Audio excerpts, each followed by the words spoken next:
Hello everyone, welcome back. ಇದು ನಾನು mini blog plus breakfast series ಎರಡು ಕೂಡ ಮಾಡ್ಕೊಳ್ತಿದ್ದೀನಿ. ನಿನ್ನೆ ಊರಿಂದ ಅಮ್ಮ, ತಮ್ಮ, ಅತ್ತೆ ಎಲ್ಲರೂ ಬಂದಿದ್ರು. ಸೊ ಅವ್ರು ಇಟ್ಕೊಂಡು ಬಂದ ಚಿಕ್ಕ ಪುಟ್ಟ ತಿಂಡಿ ಇದೆಲ್ಲನೂ ಸ್ಯಾಗ್ರಿಗೇಟ್ ಮಾಡಿ ಇಡಬೇಕಿತ್ತು. ಸೊ ಬೆಳಗ್ಗೆ ಎದ್ದು ಆ ಕೆಲಸ ನೋಡ್ತಾ ಇದ್ದೆ. ಬಾಳೆಹಣ್ಣು, ಕಡಲೆಕಾಯಿ ಆ್ಯಂಡ್ ಸೌತೆಕಾಯಿ ಆ್ಯಂಡ್ ಫ್ರೂಟ್ಸು ಆ್ಯಂಡ್ ಮುರುಕು ಇರಲೇಬೇಕಲ್ಲ, ಚಕ್ಲಿ ಮತ್ತು ನಿಪ್ಪಟ್ಟು ಇದೆಲ್ಲ ಮಾಡ್ಕೊಂಡು ಬಂದಿದ್ದರು. ಇವತ್ತು ಬ್ರೇಕ್ಫಾಸ್ಟಿಗೆ ನಾವು ನಿನ್ನೆ ಸ್ವಲ್ಪ ಫುಡ್ ಎಲ್ಲ ಜಾಸ್ತಿ ಮಾಡಿಬಿಟ್ಟಿದ್ದು ಆ್ಯಂಡ್ ವೈಟ್ ರೈಸ್ ಕೂಡ ಮಿಕ್ಕಿತ್ತು.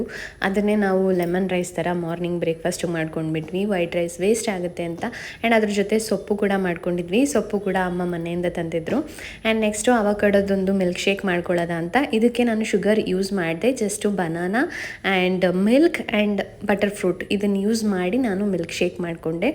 ಆ್ಯಂಡ್ ಮನೇಲಿ ತಿನ್ನೋಕ್ಕೆ ಟೈಮ್ ಸಿಕ್ಕಿಲ್ಲ. ಸೊ ಡ್ಯೂಟಿಗೆ ಲೇಟ್ ಆಗುತ್ತೆ ಅಂತ ಹೊರಟು ಬಂದು ಡ್ಯೂಟಿಯಲ್ಲಿ ನನ್ನ ಬ್ರೇಕ್ಫಾಸ್ಟ್ನ ಮುಗಿಸ್ದೆ. ಆ್ಯಂಡ್